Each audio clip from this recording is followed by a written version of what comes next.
사랑한다.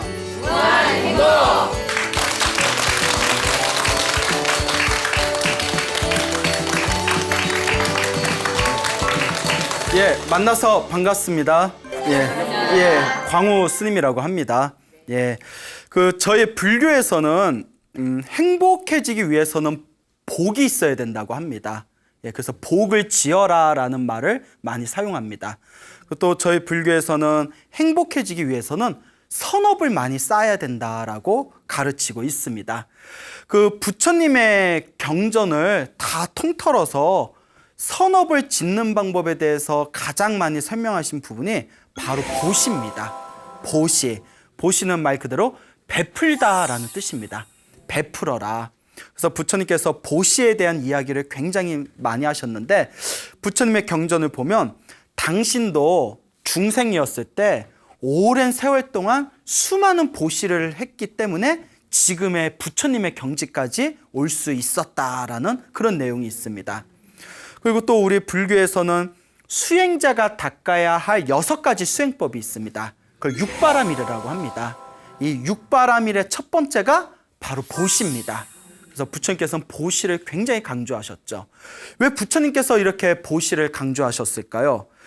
보시는 일단 남에게 주는 겁니다. 그렇죠? 네. 남에게 주는 것이기 때문에 내려놓는다는 의미가 있습니다. 놓아버려라. 우리 중생들이 부처가 되지 못하는 가장 큰 이유 중에 하나가 집착이 있기 때문입니다. 집착. 예전에 어느 스님이 젊은 학생들을 상대로 명상 참선 수행법을 가르친 적이 있었답니다. 그러면서 이 참선을 열심히 하면 우리 중생도 부처가 될 수 있다. 자, 여기서 부처 되고 싶은 사람 손 들어봐 했더니 아무도 손을 안 들더래요. 여러분들한테도 물어보면, 여러분 혹시 부처님 되고 싶은 분 계세요? 네. 그래요. 아, 고마워요. 제가 민망할까봐 그 대답을 해주시네요. 근데 왜 우리가 아직까지 중생의 삶이 더 행복하게 느껴지냐면 집착이 있기 때문이에요. 뭔가 부처가 되면, 부처님이 되면 왠지 심심할 것 같고, 그렇죠. 그래도 뭔가 중생으로서 뭔가 조금 더 어떤 누리고 싶은 쾌락들이 있고, 그게 다 집착이라는 거죠. 그 집착을 놓아버릴 수 있는 가장 좋은 방법이 바로 보시라는 겁니다. 일단 수행을 시작하려면 놓아버리는 것부터 시작해야 된다. 그리고 보시를 많이 하면 복이 많이 쌓인다고 합니다. 여러분, 우리가 세상을 행복하게 살기 위해서는 복이 있어야 됩니다. 복도 있어야 되지만 수행을 하기 위해서도 복이 있어야 됩니다. 스승복이 있어야 되고요. 그리고 수행을 하려면 건강복이 있어야 됩니다. 건강해야 수행도 할 수 있어요. 또 수행을 하려면 시간복도 있어야 됩니다. 수행을 하고 싶어도 시간이 없어서 수행을 못하는 경우가 있어요. 수행을 하기 위해서는 또 여러 가지 복들이 있어야 됩니다. 그렇기 때문에 복을 짓는 가장 좋은 방법이 또 보시이기 때문에 부처님께서 보시에 대해서 많이 말씀하셨다라는 이야기가 있습니다. 그리고 또 보시를 많이 하면 마음이 부드러워진답니다. 자꾸 놓아버리는 연습을 하게 되고 남을 위해서 베푸는 연습을 하다 보면 마음이 아주 부드러워지기 때문에 선업을 통해서 부드러워진 마음의 계율을 지키고 수행을 하면 수행이 훨씬 더 잘 된다고 합니다. 그래서 예전에 어느 스님이 아무리 열심히 수행을 해도 수행이 잘 안 되니까 큰 스님께 여쭤봤답니다. 스님, 수행이 안 될 때는 어떻게 해야 되겠습니까? 그러니까 복을 지어라. 자꾸 보시하고 복을 지어라. 보시하고 복을 지으면 또 수행이 잘 된다라는 그런 이야기가 또 저희 불교의 수행 정통에 내려오는 그런 또 설화들이 있습니다. 자, 이와 같이 보시는 강력한 힘을 발휘하기 때문에 또 우리가 행복하게 살 수 있는 강력한 수단이 되기 때문에 부처님께서는 다음과 같이 말씀하셨습니다. 보시는 중생들을 위한 복의 그릇이다라고 말씀하셨습니다. 중생들을 위한 복의 그릇이다. 그러니까 복이 있어야 우리가 행복하게 살 수 있지 않습니까? 네. 바로 이 복의 그릇을 만들 수 있는 가장 강력한 방법이 무엇이다? 보시라는 것이죠. 우리가 살아가면서 겪게 되는 여러 가지 고통이 있습니다. 인간으로서 살아가면서 겪게 되는 여러 가지 고통을 우리 불교에서는 8가지로 구분해서 팔고라고 부릅니다. 8가지의 괴로움이 있다 해서 8고라고 하고, 그 8고에서 특별히 또 우리가 더욱 고통스럽게 느껴지는 부분이 또 3가지가 있답니다. 크게. 그게 첫 번째가 가난이라고 합니다. 가난은 괴로움이다.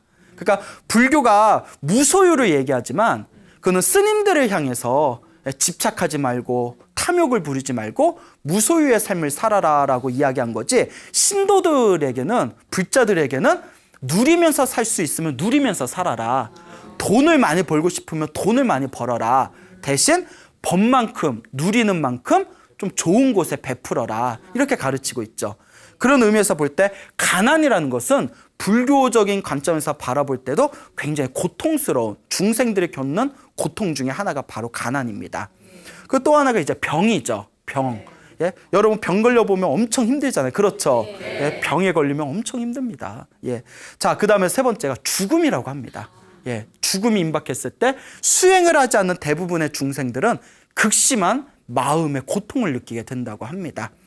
자, 우리가 가난이라는 부분의 입장에서 이야기해 봤을 때 정말 가난이라는 것은 굉장히 괴로운 상황인 것 같아요.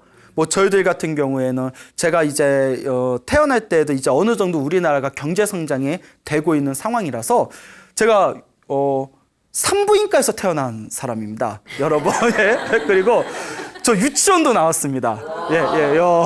왜 이 얘기를 왜 하냐면 제가 이제 일찍 출가했으니까 이제 가면 저랑 같이 공부하시는 스님들이 저보다 나이들이 다 많으세요. 제가 워낙 일찍 출가해서 막 10살 이상씩 많으신데 뭐 고향이 어디냐, 어디 태어났냐 했을 때 저는 산부인과에서 태어났습니다 하면 놀라시더라고요, 스님들이. 그리고 옛날 저보다 조금 한 10살, 20살 많은 분들은 유치원 세대가 아니잖아요. 근데 저 유치원 나왔습니다 하면 와, 있는지 자식이라고. 우리 때는 그게 보편적이었는 건데. 그러니까 저도 뭐 딱히 가난에 대해서는 또 절에 오면 워낙 또 절에서 우리 이제 신도분들이, 불자분들이 스님들 공부에만 전념할 수 있도록 또 많이 도와주시기 때문에 가난의 어떤 고통에 대해서는 저도 뼈저리게 느껴본 적은 없지만 이렇게 주변을 보거나 또 이렇게 가난 때문에 힘들어하시는 분들을 보면 정말 가난은 괴로운 일인 것 같다, 그런 느낌을 받은 적이 있습니다. 여러분들은 가난이 좋으세요, 싫으세요? 싫죠. 누구도 가난이 좋은 사람은 없을 겁니다. 그래서 여러분들에게 오늘 가난을 파는 법에 대해서 가르쳐 드리겠습니다. 가난을 팔 수 있는 법. 확 팔아버려요? 자, 부처님 당시에 어느 큰 부자가 있었다고 합니다.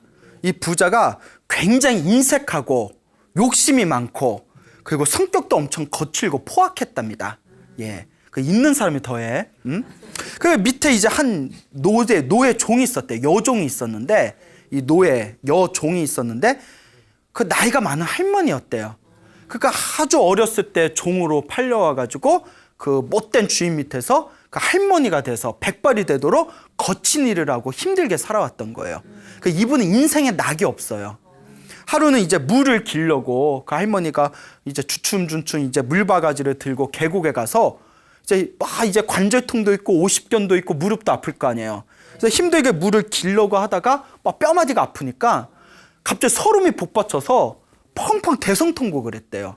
아유 참, 이 박복한 팔자에 또 명은 길어가지고 죽지도 못하고 이게 왜 이렇게 나는 괴롭게 살아야 되나 하고 펑펑 대성통곡을 하더랍니다. 그러니까 참 복이 없으면, 복 없는 사람이 또 명이 길면 그것도 골치 아파요. 그렇죠. 또 복 없는 사람 빨리 죽어라, 이 얘기는 절대 아니고요. 복 없으면 참 뭐하러 사냐, 빨리 죽어라, 절대 이런 얘기는 아닙니다. 다만 복 없는데 명까지 길면 자기도 힘들고 민폐예요. 참 그런 경우 옆에서 우리가 볼 때 있지 않습니까? 또 뭐 병이 있는 분들, 큰 병이 있는 분한테 또 죄송스러운 얘기인데 간혹 그런 얘기 들은 적이 있어요. 큰 병이 있는데 또 명이 기신 분들이 있대요. 그 병수발 그게 1년, 2년 넘어가서 10년 정도 넘어가면 그렇잖아요. 그렇다고 돌아가시는 얘기도 할 수도 없고 그렇잖아요. 그러니까 참 이게 복 없는 사람의 명이 긴 것도 이것도 참 골치 아픈 것 같다. 그래서 복이 없어서 명이 길면 자기가 내가 이렇게 복이 없으니까 내가 선업이라도 져야겠다, 열심히 기도하고 복져야 되겠다, 이러고 자기의 운명을 바꿔야 되는데 또 해야 안 해요? 안 해요. 정말 박복한 사람은 복지려는 마음도 안 일으켜요. 이게 중생의 비극이에요. 여러분들이 이렇게 광우스의 소나무 설법 다 듣고 막 다들 재밌다 하시잖아요. 근데 집에 가서 다 잊어버려. 그러면 진짜 그게 박복한 거예요. 가서 이제 실천을 해야 되는데 귀로만 재밌고 귀로만 즐겁고 집에 가서는 뭐 소나무도 뭐 잣나무도 뭐 나무는 나무인가 보다 이래 버리면 이게 박복한 일입니다. 응? 내가 내 운명을 바꾸려면 광우스님의 소나무에서 들었던 얘기, BTN 불교 TV에서 들었던 큰 스님들의 좋은 이야기를 내가 삶 속에서 실천하려고 노력할 때 정말 내 복이 무럭무럭 자란다라는 것을 우리가 명심해야 됩니다. 이 할머니가 막 대성통곡을 하고 있으니까 그때 가전연이라는 큰 스님이 계셨어요. 부처님 제자 중에. 가전연, 마하가전연이라고도 불리우는데 논의제일이라고 부릅니다. 토론을 제일 잘하셨대요. 그리고 부처님의 아무리 어려운 법문도 명쾌하게 그걸 요약하는 능력이 있으셨대요. 그래서 논의제일, 토론제일이라 불리우신 분이 가전연 스님이십니다. 가전연 스님이 탁발을 하기 위해서 바루를 들고 탁 지나가는데 저서 왜 할머니가 엉엉 울고 있는 거예요. 이 스님이 탁 가까이 갑니다. 할머니, 예? 할머니 왜 그렇게 울고 계셔요? 예? 왜 이렇게 울고 계십니까? 할머니가 탁 스님을 보니까 눈물이 활칵 쏟아지면서 자기 이제 신세한탄을 합니다. 제가 어렸을 때 여자 종 노예로 팔려와가지고 이렇게 힘들고 괴롭게 살면서 제가 명까지 깁니다. 제가 왜 이렇게 가난하게 힘들게 괴롭게 살아야 됩니까? 하고 엉엉 울고 있으니까 그 가전연 스님이 다 이렇게 바라보시더니 할머니 그러면 가난을 팔아버리면 되지 않습니까? 이러더래요. 가난을 팔아버리십시오. 할머니가 눈이 번쩍 뜨인 거예요. 가난을 팔아? 아니 어떻게 해야 가난을 팝니까? 가난을 파는 방법이 뭡니까? 그러면 제가 가르쳐 드릴게 실천을 하시겠습니까? 예, 스님. 가난을 팔 수 있는 방법만 가르쳐 주신다면 제가 실천하겠습니다. 예? 얼마에 팔아야 돼, 그거? 예? 가난을. 그러니까 이제 가전 스님이 하시는 말씀이 먼저 깨끗하게 목욕을 하고 오십시오라고 시키는 거예요. 깨끗하게 목욕을 하고 오십시오. 예? 그래서 할머니가 이제 딱 개울가에 가서 사람 보이지 않는 곳에서 깨끗하게 몸을 씻었대요. 깨끗하게 몸을 씻고 다 옵니다. 가전 스님이 딱 바라보면서 이제 깨끗하게 몸을 씻으셨으니 보시를 하십시오 이러는 거예요. 보시를 하십시오. 그 할머니가 깜짝 놀라면서 제가 가진 게 아무것도 없는데 또 보시를 하려고 하니까 제가 드릴 게 아무것도 없습니다. 그러니까 할머니가 속으로 이렇게 생각했을 거예요. 아이고 내가 또 저 잘못 걸렸다. 저 또 뭐 달라고 저러는구나. 아이고 내가 뭐 이랬을지도 몰라요. 그러니까 가전연 스님이 하신 말씀에 왜 보시할 게 없습니까? 하면서 자기의 바리떼를 이렇게 주더래요. 자기의 바루를 주면서 제가 목이 마르니 물을 떠다 주십시오. 저에게 물을 보시하십시오 이러더래요. 그러니까 할머니가 거기 개울에 물이 졸졸졸 흐르니까 그러니까 다 이렇게 물을 떠다가 정성스럽게 이제 가전연 스님에게 물을 올립니다. 그러니까 이제 물을 보시한 거죠. 그래서 딱 그 바리떼를 들고 가전연 스님이 아주 시원하게 물을 드십니다. 시원하게 물을 드시니까 그러니까 이제 가전연 스님이 편안한 마음으로 이제 축원을 해줍니다.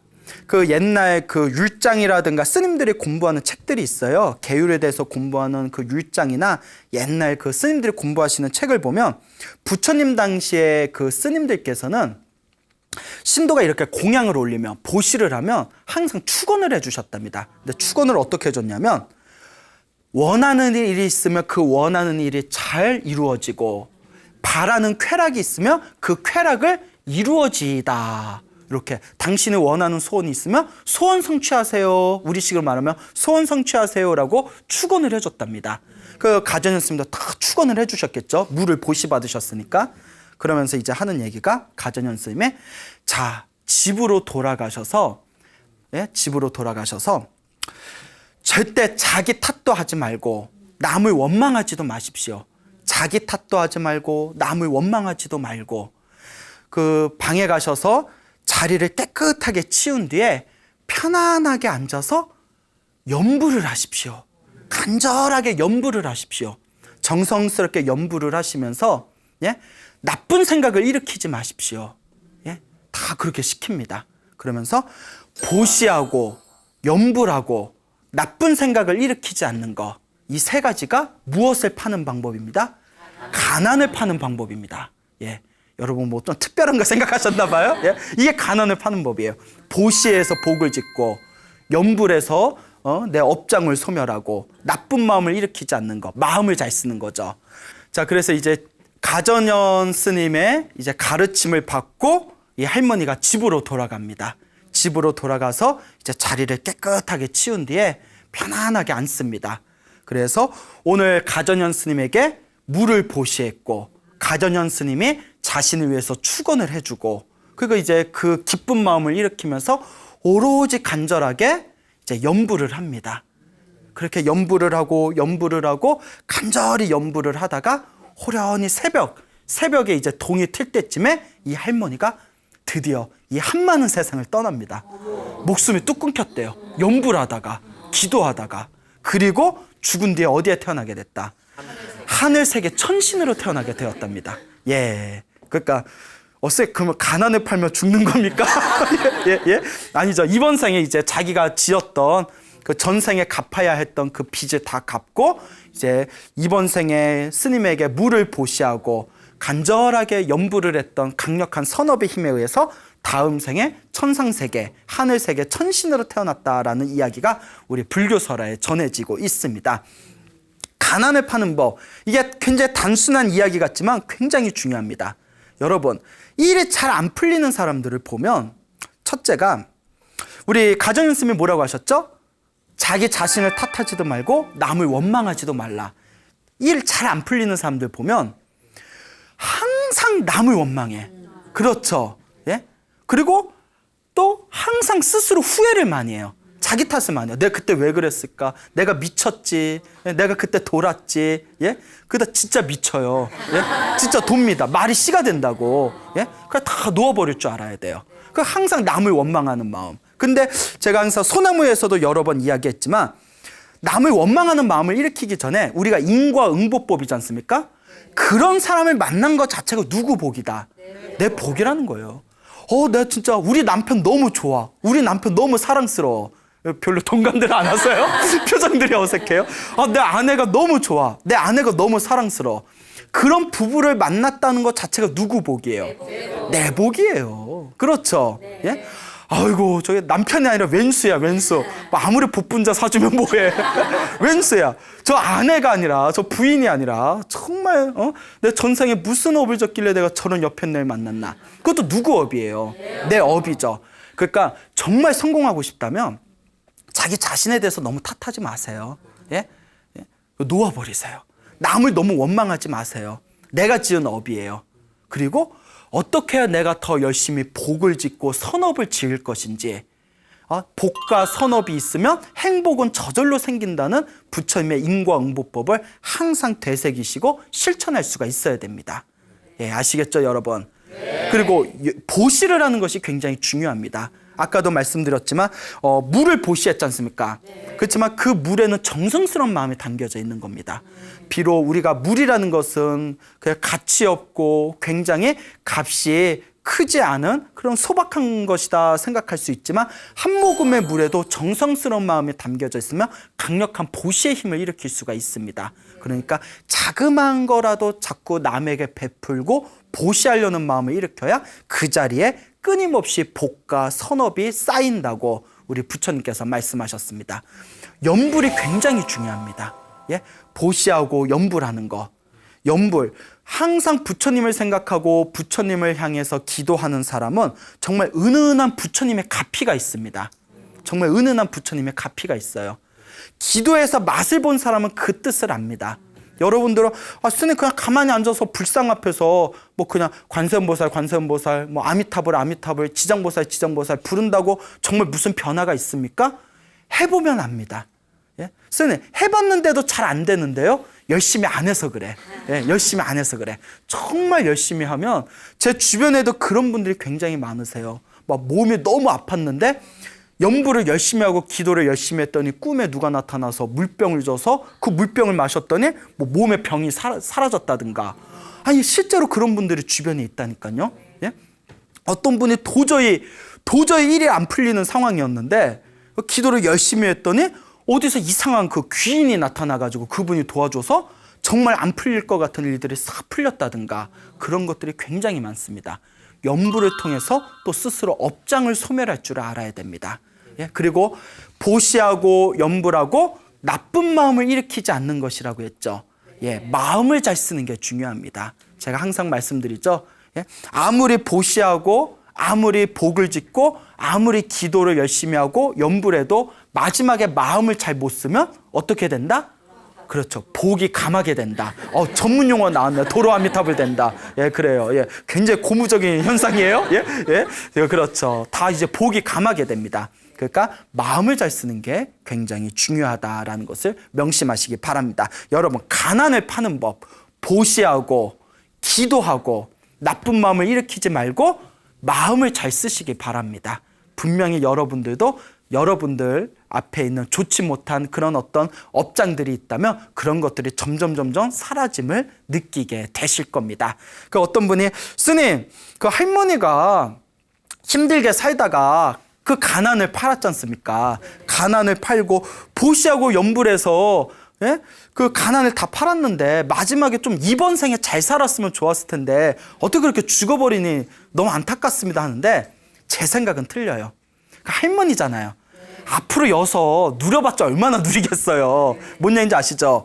그럴 바야 다음 생에 인간 세계보다 더 뛰어난 하늘 세계 천신으로 태어나는 게 아무리 따져봐도 수지 맞는 장사가 아니겠냐. 예? 제가 그렇게 말씀드렸던 적이 있습니다. 예, 여러분도 보시하고 염불하고 기도하시고 마음을 잘 쓰셔서 여러분들의 가난, 여러분들의 업장을 활활 불태워 버리시길 바랍니다.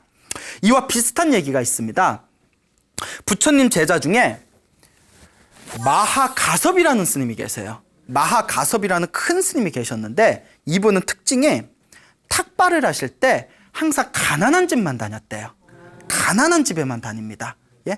그 왜 가난한 집에만 다녔냐면 저 가난한 사람들이 얼마나 전생에 복을 안 지었으면 복을 못 지었으면 이번 생에 저렇게 힘들게 살겠느냐. 그러니 이번 생이라도 복을 짓게 해주기 위해서 일부러 가난한 집만 다녔답니다. 대단하시죠? 예? 그 부처님의 또 제자 중에 수보리라는 스님이 계셔요. 수보리라는 스님은 부잣집만 다녔대요. 부잣집만. 깍쟁이야. 부잣집만 다녔대요. 근데 왜 부잣집만 다녔냐면 돈이 많고 권력을 가지고 부유한 사람들은 마음에 교만심이 많다. 그래서 이번 생에 복을 지으려고 하지 않는다. 그러면 저 사람들이 지금은 잘 먹고 잘 살아도 다음 생에 이번 생에 지어놓은 복이 없어서 다음 생에 힘들고 괴롭게 살게 될 것이다. 너무 안타까워서 저 교만한 사람들, 부유하고 권력을 가진 교만한 사람들이 복을 짓게 하기 위해서 일부러 어디만 다닌다? 부잣집만 다닌다라는 스님이 계셨습니다. 그것도 대단하시죠? 또 안한이라는 스님이 있었는데 이 안한 스님은 좀 특별한 경우예요. 이 안한 스님도 부잣집만 다녔대요. 근데 이분은 좀 금방 말한 마하가섭 스님과 수보리 스님은 깨달음을 얻으신 분이었는데 안한 스님은 아직 깨달음을 못 얻었어요. 근데 안한 스님은 왜 가난한 집에 안 가고 부잣집만 다녔냐면 가난한 집에 가면 아유 스님이 왔는데 하면서 가뜩이나 없는 살림에 내가 가서 또 공양을 받으면 너무나 미안해가지고 그 가난한 집에 가지 못했다. 또 이런 이야기가 있습니다. 그래서 부처님이 하신 말씀이 가난한 집도 가리지 말고 부잣집도 가지 말고 발길 닿는 대로 인연 따라 골고루 다녀라 라고 부처님께서 차별 없이 가라 라고 부처님께서 말씀하셨습니다. 자, 어쨌거나 마하가섭 스님은 가난한 집만 다녔는데 이 가난한 집만 다니다가 그 가난한 그 동네에 그 가난한 집 중에서도 정말 가난한 어느 할머니가 있었어요. 완전 그 거지였어요. 그러니까 밖에 나가서 구걸을 하다가 음식을 받지 못할 때에는 그 부잣집에서 흘러내려오는 쌀뜨물을 받아다가 그걸 먹으면서 하루하루를 견뎠대요. 예? 음식을 얻지 못할 때. 근데 그날도 음식을 얻지 못했대요. 그러니까 얼마나 배고파요. 그래서 이제 깨진 기와 그릇을 들고 그릇도 없는 거예요. 깨진 그 기와 그릇 움푹한 걸 들고 그 쌀뜨물이 부잣집에서 쌀뜨물이 쏟아지는 걸 인도 부자들은 막 집에 몇십 명씩 하인을 데리고 있으니까 쌀 씻으면 쌀뜨물이 엄청 나오잖아요. 그래서 이제 가득히 받아놨대요. 좀 이따 배고프면 마시려고, 쌀뜨물이라도 마시려고. 맹물보다는 근기가 있잖아요. 그래도 그러니까 쌀뜨물 드셔보셨어요? 여기까지? 그래요? 얼굴에 발라보셨죠? 피부 미용에 좋다고. 자, 그래서 이제 쌀뜨물을 가지고 당신 집에다 이렇게 둡니다. 나중에 마시려고. 하필이면 그 집에 누가 나타났어요? 마가섭 스님이 나타난 거예요. 마가섭 스님이 탁 바루를 들고 탁 바르러 나타나니까 할머니가 나도 참 박복하지만 저 스님도 오죽 박복하면 이 집에 왔을까 싶더래요. 아니 어떻게 찾아온 집이 이 가난한 동네에서도 제일 가난한 자기 집에 왔을까. 참 저 스님도 참 박복하다. 마가서 큰 스님인 줄도 모르고, 스님 저는 도무지 드릴 게 없습니다. 그러니 딴 집에 가보십시오. 스님 저 부잣집에 가면 좋은 음식 많지 않습니까? 저는 드릴 게 없으니까 딴 집에 가십시오 라고 얘기를 하니까 가섭 스님이 보시하고자 하는 마음만 있다면 그 무엇인들 좋으니 아무거나 주십시오 이렇게 얘기를 하더래요.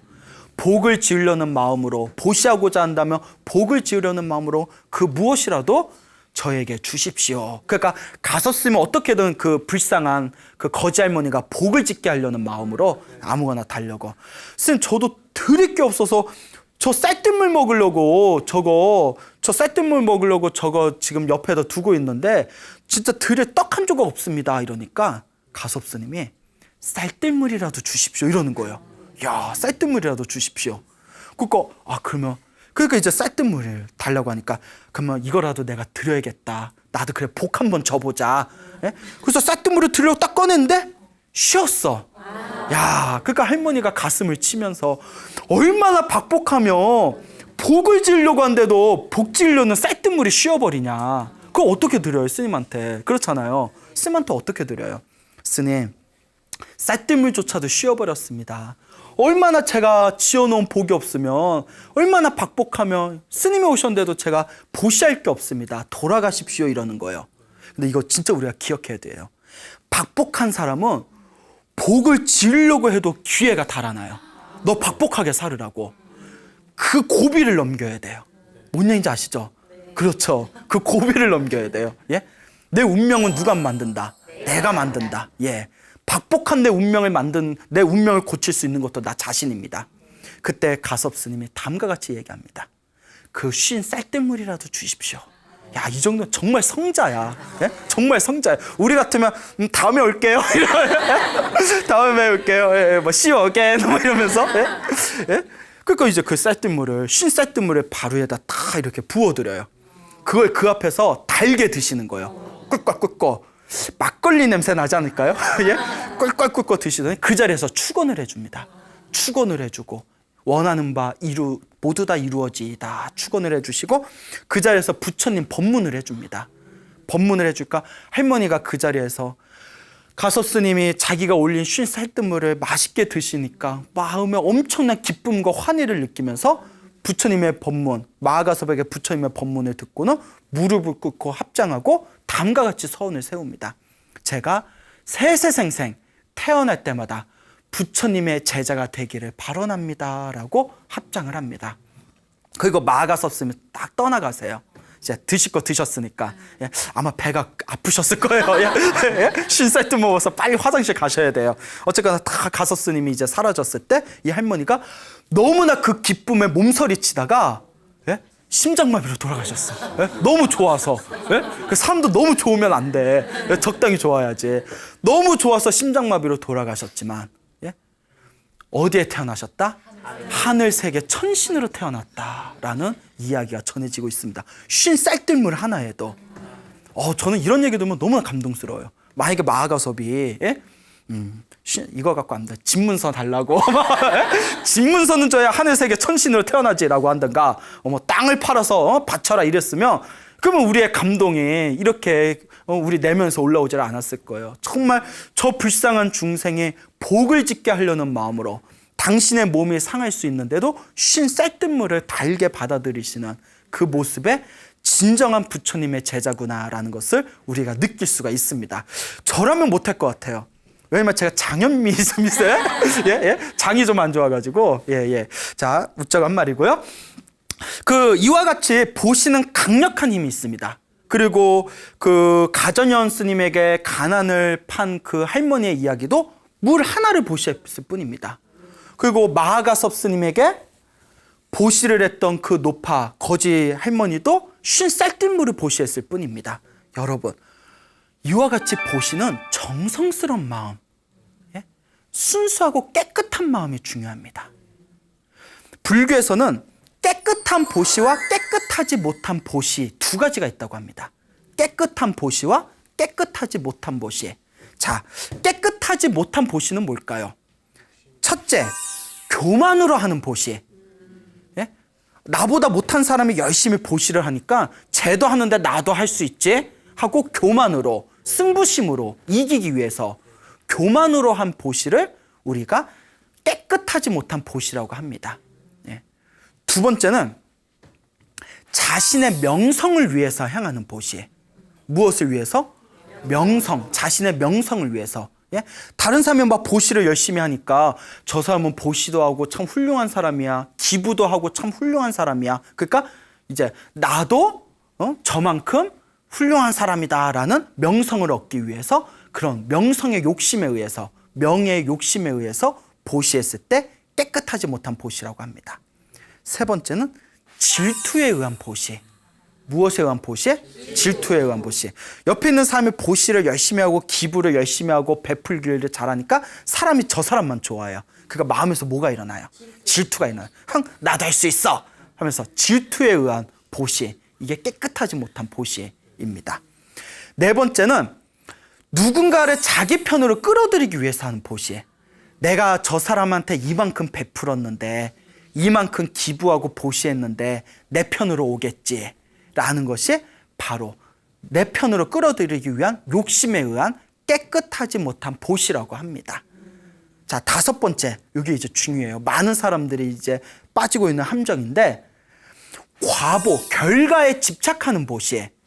내가 보시하고 베풀고 기부했으니 반드시 나한테 좋은 일이 찾아올 거야 라는 결과에 집착하는 겁니다. 그러니까 간혹 불자분들 중에서도 스님 막 기도도 올리고 뭐도 하고 뭐도 올리고 뭐 불사도 했는데 왜 이렇게 좋아지는 게 없어요? 스님 우리 속였네요. 막 이런 경우가 있어요. 이런 경우가 바로 무엇에 집착하는 것이다? 결과에 집착하는 것. 정말 내가 좋아서 순수한 마음으로 보시를 한 사람은 이런 결과에 크게 연연하지 않습니다. 보시를 하고 베풀었다는 것만으로도 내 마음에 이미 편안함이 찾아왔기 때문에. 그래서 교만에 의한 보시, 질투에 의한 보시, 명성에 의한 보시, 그리고 자기 편으로 끌어들이기 위한 보시, 그리고 어떤 결과에 좋은 결과에 집착하는 보시, 이 다섯 가지를 깨끗하지 못한 보시라고 합니다. 그런데 깨끗하지 못한 보시도 복은 된답니다. 공덕은 된대요. 이따 베풀었으니까. 다만 그 공덕의 힘이 좀 약하답니다. 좀 불순하기 때문에. 자, 그러면 깨끗한 보시는 뭘까요? 첫째, 순수한 마음으로 하는 보시. 순수하게 인과응보를 믿고, 자, 순수하게 내가 이와 같은 인과응보의 법칙에 의해서 내가 보시하고 베풀었으니 언젠가는 반드시 그 선업이 나에게 돌아올 것이다라는 순수한 믿음이 있는 보시입니다. 그러니까 아까 말한 결과에 집착하는 보시하고 살짝 틀린 거예요. 결과에 집착하는 보시는 왜 당장 효과가 없냐고 마음으로 욕심을 내고 탐욕을 내고 성냄을 내는 것이고, 순수한 인과응보를 믿는 보시는 당장 결과가 있든 없든 내가 지은 업은 내가 받는다라는 철저한 인과응보의 법칙에 의해서 순수하게 보시를 올린 겁니다. 이게 깨끗한 보시입니다. 두 번째 보시는 깨달음을 얻기 위한 보시예요. 내가 이 보시의 공덕으로 수행이 잘 되고 빨리 깨달음을 얻게 해주십시오라는 깨달음을 발언했을 때 그 보시는 강력한 보시가 된답니다. 세 번째가 굉장히 중요한 보시랍니다. 철저하게 첫 번째 보시도 두 번째 보시도 결국 자기 자신을 위한 거잖아요. 세 번째는 오직 중생들의 행복을 위해서 하는 보시. 오로지 저 중생이 나의 베품으로 인하여 나의 보시로 인하여 행복하여지다라는 순수한 중생을 향한 행복을 위한 그 마음으로 보시했을 때 대자비심에 의한 보시가 이루어졌을 때 가장 강력한 보시의 공덕을 이루게 된다고 합니다. 그러니까 여러분들도 보시를 하거나 누군가 베풀 때 이렇게 순수하고 깨끗한 마음으로 보시한다면 더욱더 강력한 효과를 얻을 수가 있을 겁니다. 알겠죠? 네. 그 옛날에 어느 가난한 여인이 있었어요. 가난한 젊은 여인이 있었는데 하루는 길을 걷다가 옆에 큰 부자들이 이렇게 지나가는 걸 봅니다. 그러니까 막 옷은 화려하고 막 옆에 막 하인들과 시종들이 막 옆에서 시중을 들고 그 너무나 그 장대한 모습에 이 가난한 젊은 여인이 딱 기가 죽어버리는 거예요. 야, 난 평생에 저 만져보지도 못한 옷을 저 사람들은 저렇게 그냥 온몸에 다 이렇게 두르고 사는구나. 그러다가 아주 울컥한 거예요. 막 서글픈 생각이 드는 거예요. 나는 똑같은 인간인데 나는 왜 이렇게 가난하게 살고 저 사람은 왜 저렇게 부자로 살아가나. 울컥하는 마음이 생기다가 그래, 내가 지어놓은 복이 없어서 이렇게 사나 보다. 내가 전생에 지어놓은 복이 없어서 이번 생에 이렇게 힘들게 사는데 이번 생에도 복을 짓지 않으면 다음 생에 또 가난하게 살 거 아니냐. 그런 이번 생에 내가 복을 짓자. 그 자기 주머니를 탁탁 털었더니 동전 2닙이 나오더래요. 예? 동전 2냥이 나오더래요. 2개의 동전이 딱 나와서 고민에 빠집니다. 이걸로 이거면 내가 밥을 한 끼 사 먹을 수 있는데 고민을 하다가 다 절에 가요. 절에 가서 그 불단에다가 동전 2개를 올려놓습니다. 사실 동전 2개가 뭐 얼마나 가치가 있겠어요. 동전 2개, 가난한 여인이 자신의 그 품속에 이렇게 숨겨뒀던 동전 2닙을 딱 올려놓고 간절하게 기도를 올리는 거예요. 근데 그 정성스럽고 간절하게 기도를 올리는 모습에 큰 스님이 지나가다가 다 다가갑니다. 그 어린 여인이요, 젊은 여인이요, 무엇 때문에 그렇게 간절하게 기도를 하느냐, 그 자초지종을 설명을 합니다. 그러니까 이 큰 스님이 감동을 받는 거예요. 부자가 차라리 큰 돈을 보시하기는 쉽다. 하지만 이 가난한 여인이 동전 2냥을 보시하기는 오히려 어려울 것이다. 참으로 정말 인과응보를 믿는 여인네구나. 그 스님이 옆에서 간절한 마음으로 축원을 해줬대요. 거룩하신 부처님, 이 여인의 동전 2냥의 공덕으로 무량한 공덕을 얻어지이다 하고 큰 스님이 다 축원을 해줬어요. 그 큰 스님이 절에 제일 큰 스님이 축원까지 해주니까 얼마나 기분이 좋아요. 이제 여인네가 이제 룰루랄라 이제 절 밑으로 이제 내려갔어요. 며칠 후에 왕이 사냥을 나옵니다. 신하들 데리고 사냥을 나오는데 숲에 들어갔다가 길을 잃어버려요. 그 신하들하고 떨어져요. 그 왕이 막 어쩔 줄 모르고, 왕이 길치였나 봐. 막 길을 못 찾는 거야. 길치들 진짜 길 못 찾아요. 그래서 이렇게 막 돌아다니다가 어디가 길이 어딨지 하다가 어느 여인네를 만납니다. 그 여인이 누구였을까요? 그렇죠, 동전 그 여인 하면 우리 다 알아. 그 여인, 그 동전 2닙을 보시한 여인이 하필이면 우연히 거기 또 지나가고 있었어. 그러니까 여러분, 인생에 있어서 성공은 90%가 운이야. 예? 아무리 실력을 써도 운이 안 따라주면 안 돼요. 동감하시네. 여러분, 노력은 배신하지 않는다고 했잖아요. 노력은 배신하지 않아요. 다만 운이 안 따랐을 뿐이에요. 내가 얘기했죠. 괜찮다. 노력은 배신하지 않습니다. 운이 안 따라줬을 뿐이에요. 예? 그 운이 있어야 돼요. 행운이. 하필이면 그 여자가 그 숲을 또 지나가고 있었어. 그 왕을 딱 만나요. 왕인지도 몰랐죠. 근데 워낙 너무나 그 화려한 옷에 굉장히 큰 귀족같이 보이는 사람이 길을 잃고 헤매고 있으니까 저기 어르신 길을 잊어먹었으니까 제가 안내해 드릴게 하고 이렇게 길을 안내해 주고, 이제 남자 너무 힘들어하니까 옆에서 막 다리도 주물러 주고 어깨도 주물러 주고, 예? 그리고 막 물도 떠오고 막 이러니까 그 남자가 너무 좋은 거예요. 왕이 이 여인네 어쩜 이렇게 입안에 혀처럼 이렇게 사람이 참으로 이렇게 성실할까 하는 그런 이제 느낌이 듭니다. 그때 이제 신하들이 찾아와요. 신하들이 찾아와서 왕이시여 하고 이제 저희가 잘못했습니다. 어째 길을 잊어먹으셨습니까 하고 찾아오니까 이 여인네가 깜짝 놀래요. 왕이셨구나. 속으로 대박 막 이렇게 했죠. 야, 대박. 예? 이거 완전 드라마에서 나오는 신데렐라 스토리가 생기는 거예요. 왕이 다 말을 타고 그냥 가요. 딱 가다가 이제 이제 왕이 이제 차도남 스타일이야. 차가운 도시 남자. 딱 쳐다보면서 야, 타. 딱 이랬겠죠. 타. 너 마음에 든다. 너의 그 성실한 모습에 반했다. 딱 말에 태우고 왕궁으로 데려갑니다. 여자가 너무 착하다 보니까 나중에 왕비까지 됐답니다. 예, 나중에 왕비까지 됐대. 너무 착하게 하니까. 왕비가 된 이 여인이 생각합니다. 나같이 가난한 여인이 무슨 복으로 왕비가 됐을까? 맞다. 스님에게 보시했던 그 동전 두닙의 공덕과 스님이 나를 위해서 축원해줬던 그 힘에 의해서 내가 이와 같이 내가 왕비의 자리까지 올랐나 보다. 그래서 왕에게 부탁을 합니다. 왕이시여, 제 은인이 있습니다. 무슨 절에 가면 큰 스님이 계시는데 그분의 축원 덕분에 제가 왕을 만나고 왕비가 된 것 같습니다. 은혜를 갖게 해주십시오. 부탁을 합니다. 왕이 그거 큰 보물을 내놔요. 그거 스님한테 갖다 드리라고. 야, 그 절 또 이제 대박 났어. 그 절도 대박 났어. 그래서 이제 그 보물을 이끌고 수많은 하인들을 데리고 그 절에 갑니다. 그래서 큰 스님을 불러요. 신님, 저 기억나요? 막 이러면서 동전 두니. 그 큰 스님이 야, 옷이 날개더러니 때깔이 변했다. 막 이러면서 스님한테 딱 보물을 바치면서 스님, 저를 위해서 또 축원 한 번만 해주십시오. 이러는 거예요. 큰 스님이 해줬을까요? 안 해줬을까요?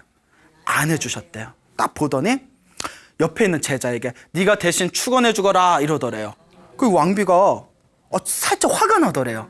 그 큰 스님한테 스님, 옛날에 제가 없이 살 때 동전 2냥을 드렸을 때는 간절하게 저를 위해서 축원을 해주더니 이제 와서 왜 이렇게 저를 하대하십니까? 이 보물이 눈에 보이지 않습니까? 이러는 거예요. 그때 스님께서 다 바라보면서 다음과 같이 얘기하십니다. 우리 부처님의 법은 재물을 귀하게 여기지 않고 그 정성스러운 마음을 귀하게 여긴다. 그대가 동전 두닙을 가져왔을 때는 너무나 정성스럽고 순수하고 간절한 마음이 있었기 때문에 내가 그대를 위해서 축원을 해줬던 거지만 지금 그대가 이 보물을 가져왔다 한들 너의 눈과 너의 몸에는 교만함이 가득하구나. 그러니 내가 축원을 해준들 무슨 소용이 있겠느냐. 누가 축원을 해줬냐에 따라서 그대가 이렇게 성공한 것이 아니라 그대의 정성스러운 마음에 의해서 그대가 이와 같은 자리에 오르게 된 것이다. 그러니 내가 축원을 해준들 무슨 소용이 있겠느냐. 우리 부처님의 법은 정성스러운 마음이 진짜 보시라고 가르치고 있다. 이때 왕비가, 그래도 왕비가 좀 난 사람이야. 다른 사람처럼 삐져가지고 보물 가지고 갔을 텐데, 스님, 제가 잘못했습니다. 저도 모르게 왕비가 되면서 교만한 마음에 빠졌나 봅니다 하면서 스님께 큰 절을 올리면서 사죄했다라는 이야기가 전해지고 있습니다. 굉장히 감동적이지 않습니까? 예, 여러분, 불교에서 보시하라는 얘기를 굉장히 많이 합니다. 근데 그 보시는 철저하게 여러분들이 스스로 복을 지으라는 뜻입니다.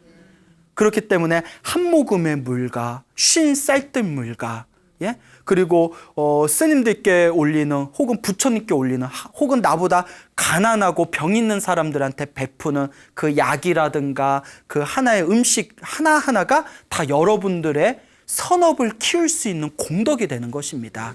하지만 여러분, 정성스러운 마음이 중요합니다. 보시의 양도 중요할 수 있겠지만 질이 더 중요합니다. 보시의 진정한 질은 보시하는 그 사람의 순수한 마음입니다. 여러분, 행복해지고 싶다면 보시하십시오. 공양하십시오. 오롯하게 여러분들의 선업을 키우기 위해서 순수한 마음으로 보시하고 공양을 올리신다면 여러분들의 운명이 조금씩 환하게 바뀌어 나가게 될 것입니다. 여러분, 행복해지고 싶습니까? 네. 행복한 삶을 창조하고 싶습니까? 네. 복을 지으십시오. 선업을 지으십시오. 공덕을 쌓으십시오. 복과 선업과 공덕의 힘이 여러분들을 진정한 행복의 길로 이끌어 줄 것입니다. 오늘 여기서 마치겠습니다. 소중한 나 무한 행복.